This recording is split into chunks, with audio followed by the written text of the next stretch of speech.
എറണാകുളം ചേന്ദമംഗലം കൂട്ടക്കൊലക്കേസ് പ്രതി ഋതു ജയനെ തെളിവെടുപ്പിനെത്തിച്ചു. തത്സമയ ദൃശ്യങ്ങളുമായി നമ്മുടെ വാർത്താ സംഘം അവിടെ എത്തി. വിഷ്ണു സുരേഷ് തത്സമയം ചേന്ദമംഗലത്ത് നിന്ന് ചേരുന്നു. വിഷ്ണു, അതിൻ്റെ ദൃശ്യങ്ങളാണ് സ്ക്രീനിൽ ഇപ്പോൾ പ്രേക്ഷകർ കാണുന്നത്. യഥാർത്ഥത്തിൽ ഈ കൊലപാതകത്തിൽ ഈ ഋതു ജയന് യാതൊരു വിഷമവും ഇല്ലെന്ന് മാത്രമല്ല, ഒരാൾ കൂടി ആശുപത്രി കിടക്കുന്ന ആൾ കൂടി മരിക്കാത്തതിലുള്ള സങ്കടം മാത്രമേ ഇയാൾക്കുള്ളൂ എന്നാണ് നമുക്ക് മനസ്സിലാക്കാൻ കഴിയുന്നത്. അത് അയാൾ പറയുന്നു. ജിതിനാണ് ഇപ്പോൾ ആശുപത്രിയിലുള്ളത്. ജിതിൻ കൂടി മരിക്കണമെന്നാണ് ഈ കൊലപാതകം ആഗ്രഹിക്കുന്നത്. ഇതിൻ്റെയൊക്കെ മാനസികാവസ്ഥ എന്താണെന്ന് അറിയില്ല. വിഷ്ണു സുരേഷ് വിവരങ്ങളുമായി ചേരുന്നു. പറയൂ വിഷ്ണു. മോശമായി സംസാരിച്ചിരുന്നു. അതാണ്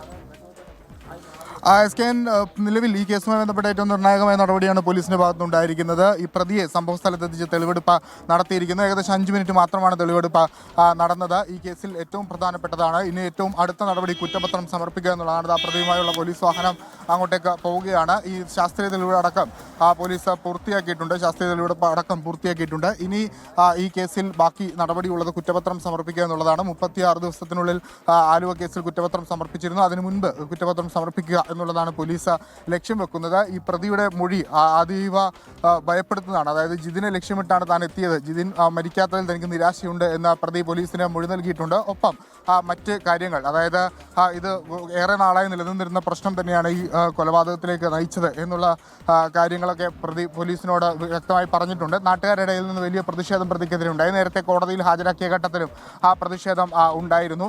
സമാനമായ പ്രതിഷേധമാണ് ഇപ്പോഴും ഉണ്ടായത്. പക്ഷേ ഇന്ന് രാവിലെ തന്നെ തെളിവെടുപ്പ് പൂർത്തിയാക്കുന്ന നടപടിയിലേക്ക് പോലീസ് കടക്കുകയായിരുന്നു. ഈ പ്രതിഷേധം കണക്കിലെടുത്തുകൊണ്ടാണ് അത്തരത്തിലൊരു തീരുമാനത്തിലേക്ക് പോലീസ് എത്തിയത്.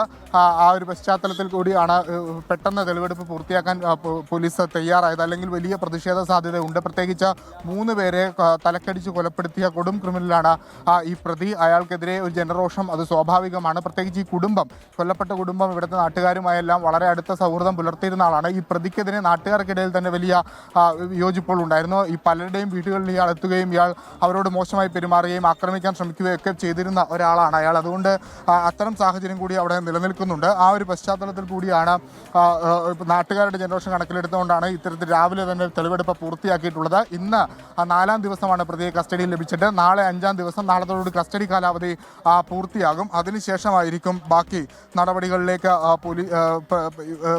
അന്വേഷണ സംഘം കടക്കുക. ഇനി അതോടൊപ്പം തന്നെ ഈ പരിസരവാസികളുടെ മൊഴി രേഖപ്പെടുത്തേണ്ടതുണ്ട്. ഇതിൽ ഏറ്റവും നിർണായകം ഈ കുട്ടികളുടെ മൊഴിയാണ്. കുട്ടികളുടെ മൊഴി കഴിഞ്ഞ ദിവസം പോലീസ് നിലവിൽ ഈ കുടുംബം പോലീസ് രേഖപ്പെടുത്തിയിരുന്നു. ആ മൊഴിയുടെ അടിസ്ഥാനത്തിലായിരിക്കും ഇനി തുടർ നടപടികൾ ഉണ്ടാകുക. ഈ കൊലപാതകം നേരിൽ കണ്ടത് ഈ കുട്ടികളാണ്, ദൃക്സാക്ഷികളാണ്. അവരുടെ മൊഴിയുടെ അടിസ്ഥാനത്തിലായിരിക്കും തുടർ അന്വേഷണം അടക്കമുള്ള കാര്യങ്ങൾ, അല്ലെങ്കിൽ തുടർ കുറ്റപത്രം അടക്കമുള്ള കാര്യങ്ങൾ പോകുക. ഇതിനോടകം തന്നെ നിർണായകമായ തെളിവുകളൊക്കെ പോലീസിന് ലഭിക്കുകയും ചെയ്തിട്ടുണ്ട്. ഈ ചേട്ടാ, എത്ര മണിയോടുകൂടിയായിരുന്നു ചേട്ടാ തെളിവെടുപ്പ് കൊണ്ടുവന്നത്? 7:15 കഴിഞ്ഞ്. വലിയൊരു പ്രതിഷേധ സാധ്യത കണക്കിലെടുത്തായിരിക്കുമല്ലോ നേരത്തെ? വളരെ പ്ലാൻഡ് ആയിട്ട് അവർ കൈകാര്യം ചെയ്തു. അത് ഇയാൾ ഇപ്പോഴും പറയുന്നത് ഇയാൾക്ക് കുറ്റബോധമൊന്നും ഇല്ലെന്നാണ്. കുറ്റബോധം ഉണ്ടാവാൻ സാധ്യത കുറവാണ്. കാരണം ഡ്രഗ് അഡിക്റ്റ് ആണല്ലോ. അപ്പോൾ അതിൻ്റെ ഒരു കുറ്റബോധത്തിൻ്റെ ഒന്നും പ്രശ്നം വരില്ല.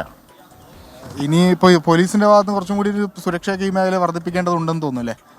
ഈ കർശനമായ പരിശോധന ഈ മേഖലയുമായി ബന്ധപ്പെട്ട് മയക്കുമരുന്നിൻ്റെ വിപണനവും അതിൻ്റെ വിതരണവുമായി ബന്ധപ്പെട്ടുകൊണ്ട് നടത്തേണ്ട ഒരു സ്ഥിതിയാണ് നിലവിലുള്ളത്. ഈ മേഖലയിൽ ഇനി ഈ സുരക്ഷ അടക്കമുള്ള കാര്യങ്ങൾ വർദ്ധിപ്പിക്കണം എന്നുള്ളതാണ് നാട്ടുകാരുടെ പ്രധാനപ്പെട്ട ആവശ്യം. ഈ നിലവിൽ ഈ കേസുമായി ബന്ധപ്പെട്ട് ഏറ്റവും നിർണായകമായ നടപടി പോലീസ് പൂർത്തിയാക്കിയിരിക്കുകയാണ്. അത് പ്രതിയുമായി നടത്തിയ തെളിവെടുപ്പാണ്. Thank you. വിഷ്ണു സുരേഷാണ് വിവരങ്ങൾ ചേന്ദമംഗലത്ത് നിന്ന് നൽകിയത്. പ്രതിയെ അവിടെ ഹാജരാക്കി അതിരാവിലെ തന്നെ തെളിവെടുപ്പ് നടത്തുകയായിരുന്നു. ചേന്ദമംഗലം കൂട്ടക്കൊലയിൽ 3 പേരെ കൊലപ്പെടുത്തിയ ഈ പ്രതി പറയുന്നത് ജിതിൻ മരിക്കാത്തതിൽ അയാൾക്ക് വിഷമമുണ്ടെന്നാണ്. ഇതിൽ ഡ്രഗ് അഡിക്റ്റ് ആണ് എന്നാണ് നമുക്ക് മനസ്സിലാക്കാൻ കഴിയുന്നത്. അതുകൊണ്ട് തന്നെ മരണമൊന്നും അയാളുടെ മനസ്സിനെ ബാധിക്കുന്ന വിഷയമല്ല.